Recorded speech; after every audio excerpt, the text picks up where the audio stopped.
Olá, meu irmão, minha irmã, que a graça e a paz do Senhor Jesus esteja com você. Estamos aqui de volta mais uma vez para juntos estudarmos mais uma lição da Escola Bíblica Dominical, desta feita estudando a lição da revista Conectar Mais Jovens, da editora Betel, que traz por tema nesse segundo trimestre Pentateuco, a aliança de Deus com uma nação sacerdotal. E a lição de hoje é a lição de número 13, que tem por título Os Conselhos de Deus para o Povo. O texto de referência está registrado em Deuteronômio, capítulo 28, do versículo 1 ao versículo 14. O versículo do dia diz: Estas são as palavras do concerto que o Senhor ordenou a Moisés na terra de Moabe, que fizesse com os filhos de Israel, além do concerto que fizera com eles em Horebe. Deuteronômio, capítulo 29, verso 1.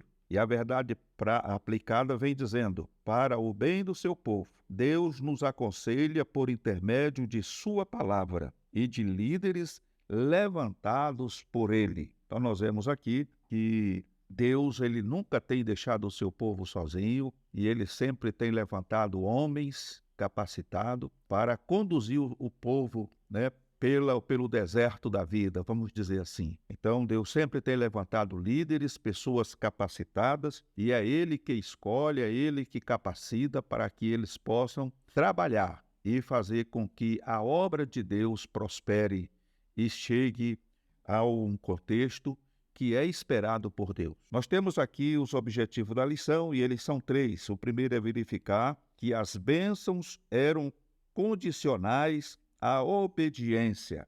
Então, o primeiro ponto é verificar que as bênçãos de Deus naquele período, e eu digo que não é diferente hoje, elas são condicionais à obediência. O segundo ponto que nós vamos estar verificando nesta lição é que nós precisamos perceber que as maldições refletiam a pecaminosidade de Israel.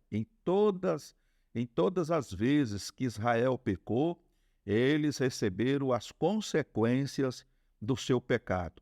E essas eram as maldições que vinham e atrapalhavam tudo aquilo de bom que eles tinham usufruído, ou que estavam usufruindo da parte de Deus. Em terceiro lugar, nós precisamos compreender a fidelidade de Deus à aliança. Então veja que da parte de Deus a aliança ela é perpétua. Deus não quebra a sua aliança que ele tem com você e nem comigo, mas nós quebramos essa aliança. Então nós vamos ver aqui no último ponto que Deus ele é fiel, à aliança que ele tem feito com o povo. O Senhor Deus, quando a gente analisa todo o contexto bíblico, nós vamos perceber que Deus teve N oportunidades de romper com a aliança com o povo de Israel, Mas Deus não fez isso, porque Deus, ele fez uma aliança, e a aliança que Deus fez, ela é uma aliança perfeita. O homem, ou melhor, o povo de Israel, por muitas e muitas vezes se afastou de Deus, andou pelo caminho da idolatria, pintou o sete, Vamos dizer assim. Mas Deus sempre manteve fiel. E aí, em contrapartida a isso, Deus sempre manda o seu servo, aquele a quem ele escolhe, aquele que ele prepara, aquele que ele capacita, para que esse profeta, esse homem de Deus, viesse chamar a atenção do povo para voltar atrás, para um arrependimento, para um conserto com Deus, pois Deus sempre esteve e está com seus braços abertos para receber o filho pródigo, a filha pródiga, aquele que se afastou da presença de Deus. E Deus está sempre disposto a perdoar as nossas falhas, nossas fraquezas, os nossos pecados, e nos receber com alegria e gozo e restaurar a nossa vida, tanto física como espiritual. Portanto, nós vemos aqui, é um tema que nós vamos estar abordando dessa feita, que vem falando sobre essa condicional que é a obediência. Você, eu e nenhum de nós somos obrigados ou forçados a obedecer o Senhor. Mas quando fazemos de livre e espontânea vontade, reconhecendo o amor de Deus que Ele tem por cada um de nós e, principalmente, né, reconhecendo o sacrifício que Jesus fez ali na cruz do Calvário. Portanto, meus amados irmãos, a introdução vem dizendo que o último livro do Pentateuco, chamado de Deuteronômio, contém instruções passadas ao povo por intermédio de Moisés. Estas instruções visavam um viver sábio e próspero para que, assim, pudessem alcançar a terra prometida. Então, quando a gente fala em terra prometida, aqui nesse contexto, era uma terra, né, física. Eles estavam saindo do Egito, atravessando o deserto, para entrar na terra prometida que Deus tinha prometido a Abraão. Uma terra, segundo as Escrituras, era uma terra que manava leite e mel. Deus tinha preparado uma terra para o seu povo, para que ele pudesse habitar no meio do seu povo, conforme vimos em todas as outras lições anteriores, sempre o desejo de Deus, o interesse de Deus de estar com o seu povo, ser adorado pelo seu povo. Então agora Deus, ele prepara uma terra ampla, farta, para que ele introduzisse ali o seu povo, para que eles pudessem servir somente ao Senhor. Mas para que entrasse nessa terra, era necessário observar algumas regras. E não é diferente hoje, na nossa época, nesse tempo em que estamos vivendo. Para chegarmos a Canaã celestial, é preciso observar e cumprir algumas coisas que estão descritas, né, nas Escrituras. Aqui na Palavra de Deus, nas Escrituras Sagradas, nós temos o passo a passo para que eu e você possamos aprender como chegar na Canaã celestial, né? Nos desvencilhando da devassidão, do pecado, da imoralidade, de tudo que o mundo oferece e que só traz prejuízo para aqueles caminhantes, para aqueles que são peregrinos e que estão em busca de uma nova Canaã. Portanto, meus amados irmãos, o ponto-chave vem dizendo que Deus sempre instruiu o seu povo nos mandamentos através de líderes por ele chamados, sacerdotes e profetas. Porém, o povo muitas vezes viveu seus próprios caminhos e padeceu. Aí eu pergunto para você, é diferente hoje? Quando você se distancia da presença de Deus, o que acontece com você? Você começa a ser assolado pelo inimigo, você começa a ser atacado pelo inimigo. Então, todas as vezes que o povo de Israel seguiu o seu próprio caminho, se envolveu com as coisas que desagradam a Deus, o prejuízo foi grande, porque eles pagaram, eles padeceram, eles sofreram até que se lembrassem de Deus e se voltassem para Deus com um coração sincero, um coração quebrantado, humilhados, né? Porque viram que o mundo não tem nada a oferecer. O mundo não tem nada para nós, irmão. Nós não somos deste mundo. Foi Jesus quem disse, se vocês fossem do mundo, vocês seriam tratados, né, a pão de ló. Estou parafraseando aqui. O mundo amaria vocês, mas como vocês não são do mundo, vocês são de uma outra dimensão, então o que é que o mundo faz? O mundo aborrece, o mundo persegue, o mundo odeia, né? E inventa tudo o que pode para poder desconfigurar. Por outro lado, o inimigo vai trabalhar para que ele possa ganhar você para o lado dele. Mas quando você faz aliança com o inimigo, você se torna inimigo de Deus. E aí você começa a sofrer as consequências desse passo errado que você está dando. Talvez você está hoje passando por um processo difícil, né? E isso só vai findar quando você realmente se voltar inteiramente para o Senhor e entender que Deus é na tua vida e que Ele tem o melhor para você, né? Mesmo diante das circunstâncias que você tem vivido. Deus é o nosso refúgio e fortaleza. E é o socorro presente na angústia. Quando a gente entende isso, irmãos, então a gente passa a servir o Senhor com mais fidelidade. Porque é exatamente isso que o Senhor espera de cada um de nós. Fidelidade e obediência. Veja que nesse livro de Deuteronômio, nós vamos encontrar aqui no primeiro ponto as maldições como sinal de rebeldia.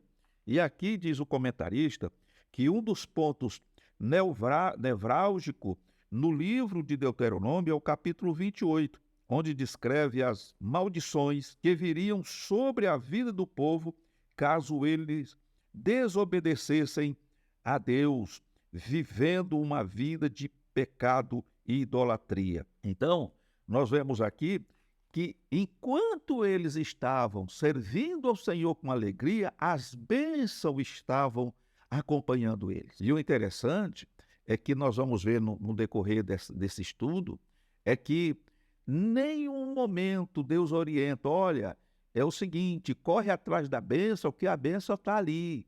Corre para lá, que a bênção já está lá. Não, a bênção era que corria atrás dele, né? Eles estavam indo e a bênção alcançando eles.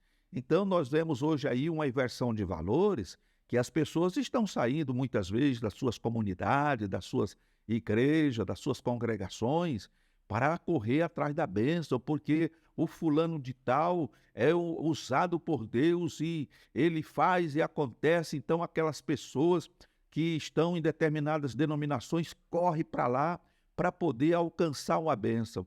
Não, irmão. A palavra de Deus, ela nos orienta que quando nós estamos em obediência a Deus, a sua palavra, né? Somos fiéis ao Senhor, nós não temos que correr atrás da bênção. A bênção é que vai correr atrás de nós. Por outro lado, quando você se afasta da presença de Deus, quando você começa a interagir com o pecado, com as coisas erradas, né? Você transige com o pecado. Então, ao invés da bênção te alcançar, o que vai te alcançar é as maldições. Então, veja que no texto aqui está dizendo que estas maldições eram recitadas no Monte Ebal e o povo deveria dizer amém.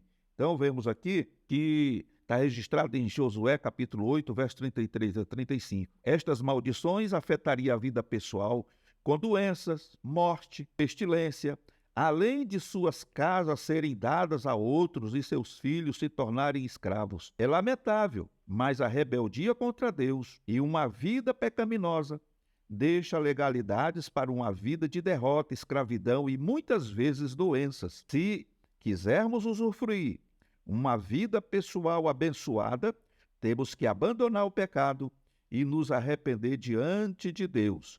Provérbios capítulo 28 e verso 13. Então, note que estas maldições, elas alcançariam a pessoa. Não era uma maldição que viria no futuro, após a morte, na eternidade. Não, a maldição, ela era substituída ou seja, a bênção era substituída pela maldição.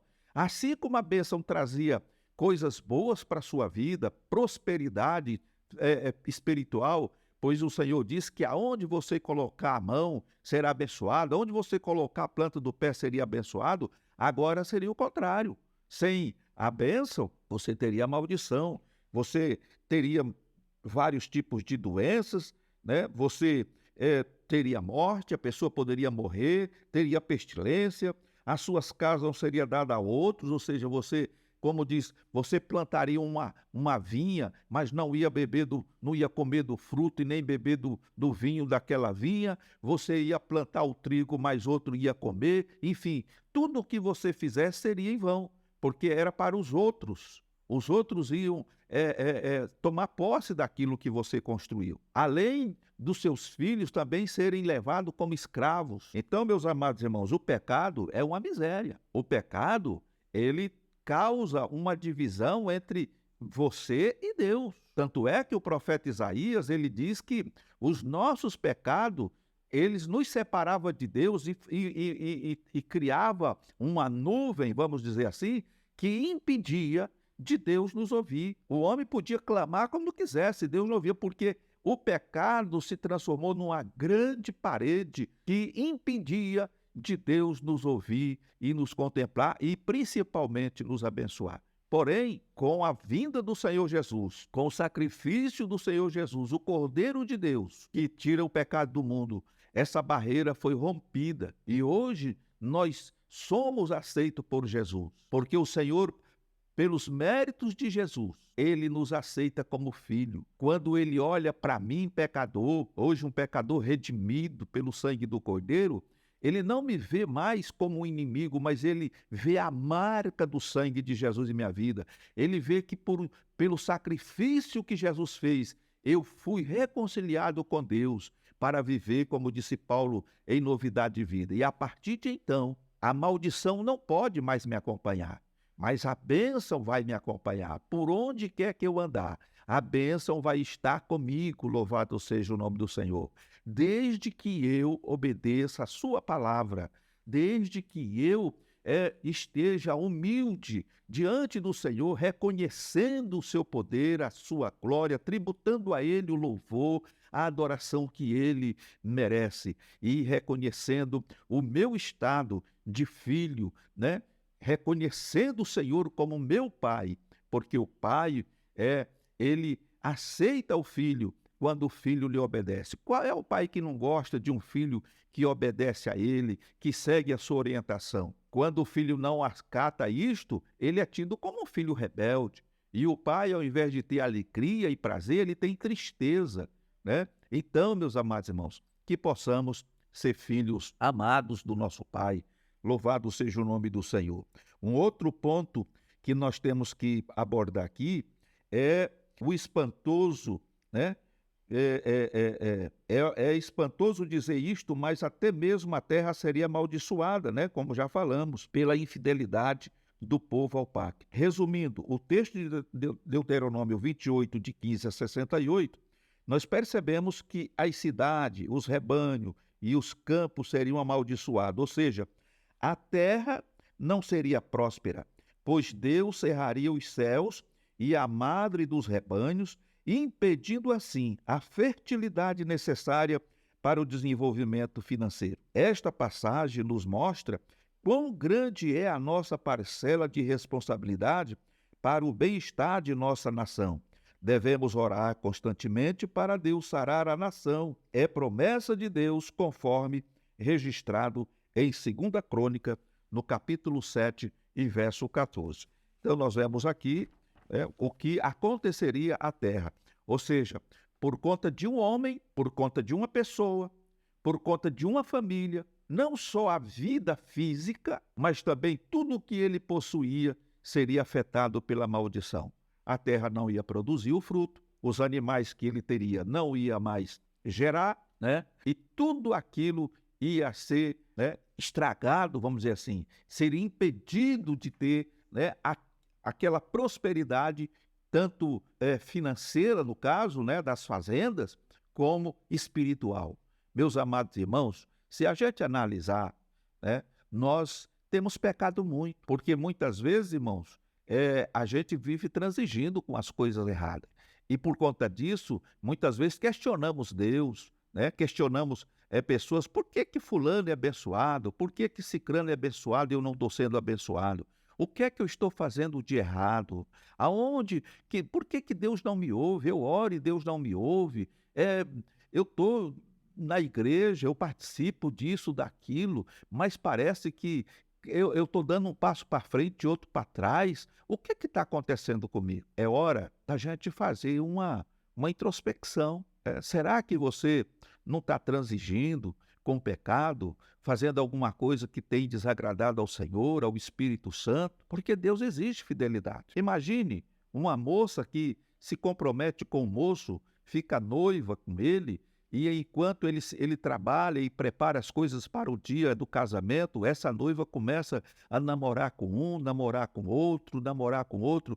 Qual seria a sensação desse noivo ao descobrir, né, ou ser avisado por alguém que a noiva dele está namorando com um e com outro, saindo com um, saindo com outro? O que ia acontecer? Será que ele ia se empenhar para casar com ela ou ele a abandonaria? E a igreja do Senhor é a noiva de Cristo? Como pode eu ou você estar transigindo com o pecado, ou seja, namorando, flertando com o pecado, com o mundo, se eu tenho um compromisso assumido com o Mestre, com o Senhor? O Senhor, com certeza, muitas vezes deixa você de lado, porque como nós vimos no início, ela é condicional. Deus não vai te amarrar, te prender e falou, não, você vai ter que fazer o que eu mando. Não é assim. Quem faz isso é Satanás, mas o Senhor não.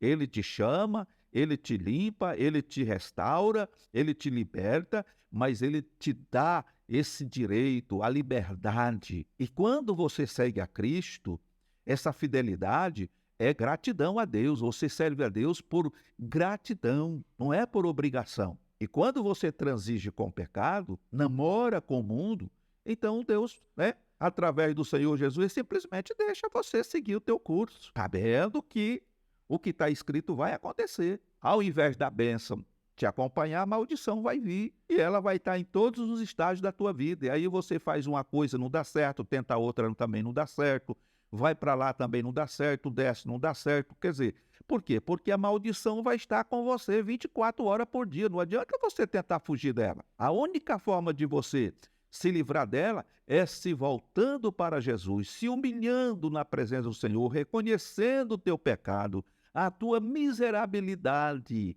E aí o Senhor te aceita, a maldição vai embora e a bênção chega e vai te acompanhar. Louvado seja o nome do Senhor. No segundo ponto, nós vemos aqui as bênçãos pela fidelidade a Deus. Então diz aqui que Deus não somente falou acerca das maldições, mas também ressaltou sobre as bênçãos que viria como consequência da obediência por parte do povo. Enquanto o texto enfatiza 54 versículos para a maldição, para as bênçãos são creditados apenas 14 versículos, conforme registra Deuteronômio 28. As bênçãos seriam proferidas do Monte Gerizim, e dentre vários aspectos abordava a exaltação de Deus. O texto diz que seriam exaltados entre as nações, e Deus colocaria por cabeça e não por cauda, estando em cima e não embaixo. Deuteronômio 28, 13. A fidelidade ao pacto de Deus traz bênção e abre portas inimagináveis. A nação de Israel experimentou isto na prática, quando Deus, por intermédio de Josué, entrou no território cananeu e destruiu os inimigos diante do povo. As demais nações tinham medo de Israel. É maravilhoso permanecer na presença de Deus e desfrutar do seu poder que nos faz prosperar. Então veja que 14 bênçãos são suficientes para que o homem, a mulher, o moço, a moça vá bem. No entanto, são enumerados aqui 54 versículos para as maldições. Então, é terrível isso, né? Imagine isso. Mas quando o Senhor diz que quando o povo se voltava integralmente a Ele, eles eram abençoados em todas as áreas e em todos os aspectos da vida. O Senhor colocava eles como cabeça e não como cauda. O Senhor colocava eles em cima e não embaixo. Então, isso aqui fala, irmão, da honra. Aqui está falando de uma posição excelente. Deus nos tirou da escravidão. Então, antes nós estávamos lá embaixo, na lama, na cinza. O Senhor nos tirou de lá. O Senhor nos limpou. O Senhor nos colocou, como diz o apóstolo Paulo, assentado nas regiões celestiais em Cristo. Então hoje nós estamos em cima e não embaixo. O Senhor nos colocou como cabeça e não como cauda. Louvado seja o nome do Senhor. Ou seja, todas as coisas, elas cooperam para o bem daqueles que amam a Deus. Louvado seja o nome do Senhor. Por outro lado, quando nós descumprimos esta palavra, então o Senhor deixa nós, o Senhor não ataia não, Ele deixa você seguir. Lembre-se daquele filho pródigo, quando Jesus contou aquela história, aquele menino mais novo, ele começou a olhar por cima do muro da sua casa e começou a sentir desejo de ter uma vida como as outras pessoas. E aí ele pede a parte da sua herança e vai-se embora. E ele gasta, e ele sofre lá coisas horríveis. Ele saiu de debaixo da bênção e se colocou debaixo da maldição. Aqueles que pareciam ser seus amigos sumiram tudo. E ele agora sem dinheiro, sem lugar para ficar, sem comida, passando necessidade, ele foi obrigado a trabalhar como cuidador de porcos. Isso era a pior degradação moral para um judeu. Mas um certo dia, ele caiu em si, diz o texto, e ele lembrou da casa do seu pai. E ele percebeu, naquela introspecção que ele faz, quando ele volta um pouco no tempo e ele começa a ver como seu pai tratava os empregados e ele agora sendo maltratado, sofrendo aquelas agruras, sentindo muitas vezes o desejo de comer as bolotas que os porcos comiam porque ninguém lhe dava nada, ele toma uma decisão: levantar-me-ei e irei ter com meu pai, e direi: Pai, pequei contra o céu e contra ti.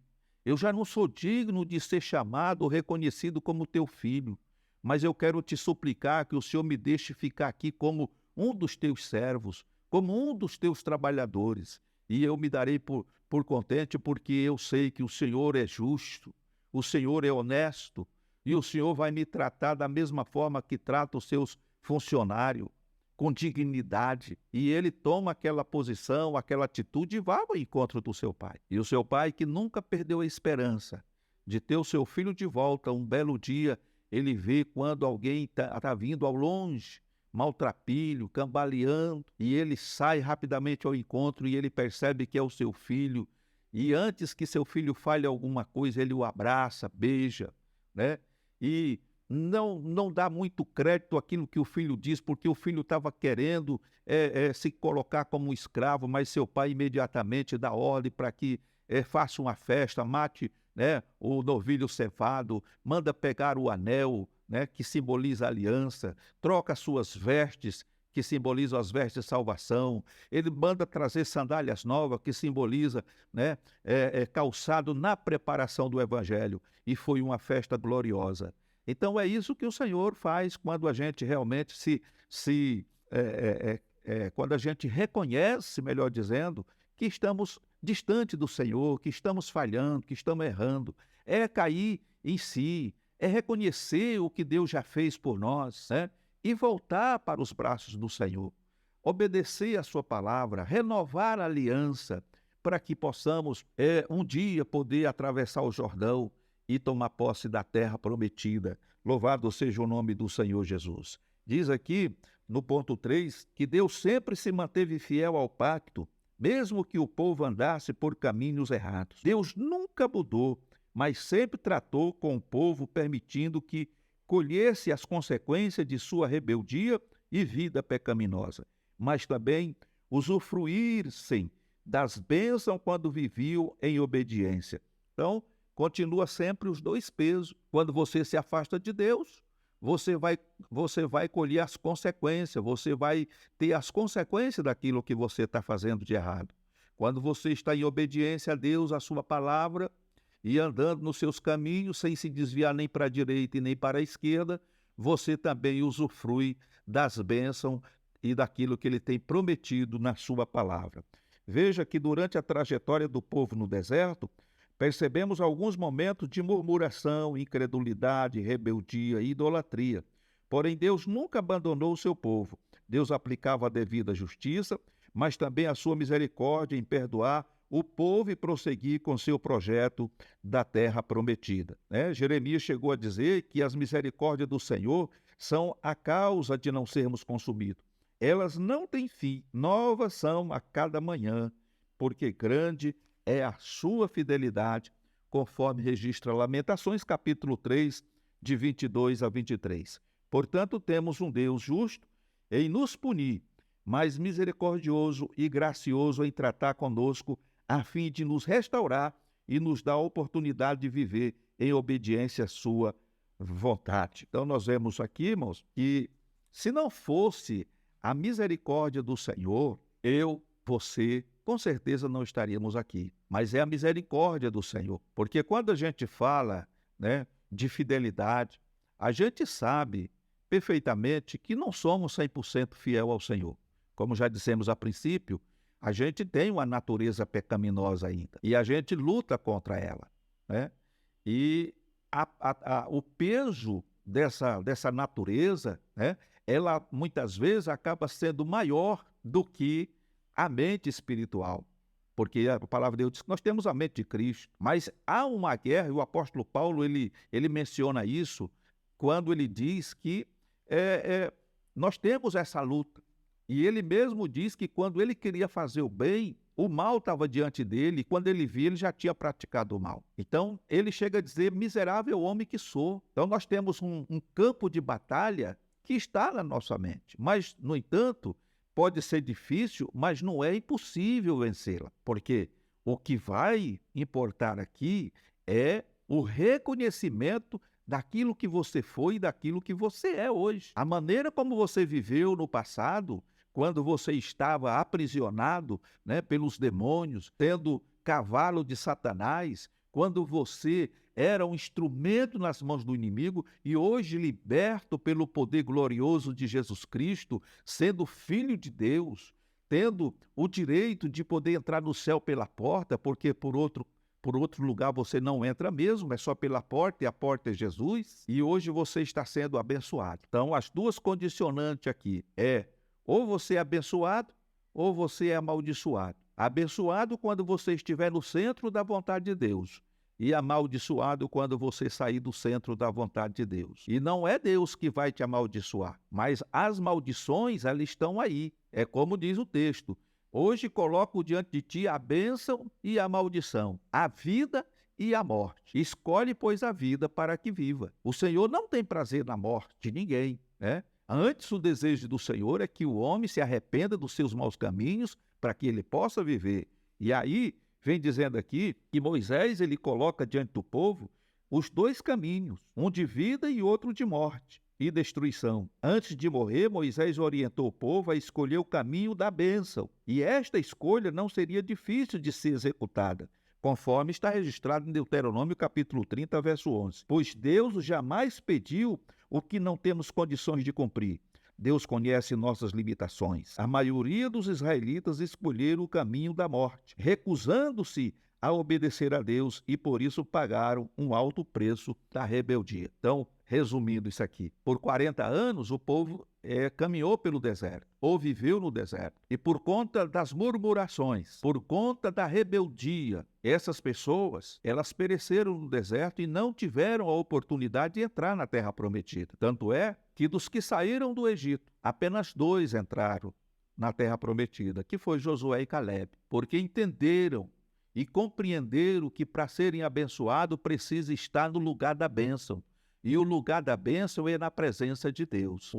Os demais que entraram na terra prometida foram pessoas que cresceram ali no deserto, vieram crianças, cresceram no deserto, nasceram no deserto. Essas pessoas entraram, mas aqueles que saíram do Egito morreram de diversas formas, porque, irmão, o ímpio não vai herdar o reino dos céus. Lá só vai entrar os salvos, os remidos pelo sangue do Cordeiro. Então, que o Senhor nos ajude a estar de pé, a compreender, né, a seriedade de sermos abençoados, porque a maldição está aí. E se nós brincarmos de ser cristão, ou sermos apenas um religioso, um crente nominal, nós vamos viver nessa vidinha medíocre que muitas vezes você tem vivido ou está vivendo, né?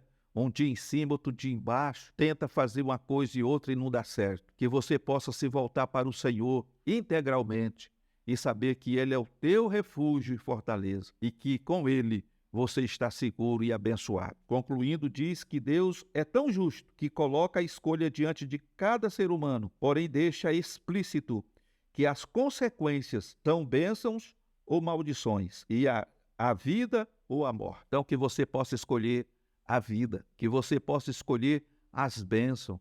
Você quer ser próspero? Então escolha a bênção, escolha a vida, escolha Jesus. Que Deus em Cristo te abençoe. Querendo o Senhor, estaremos de volta numa outra oportunidade. Que a paz de nosso Senhor Jesus Cristo esteja com você para sempre.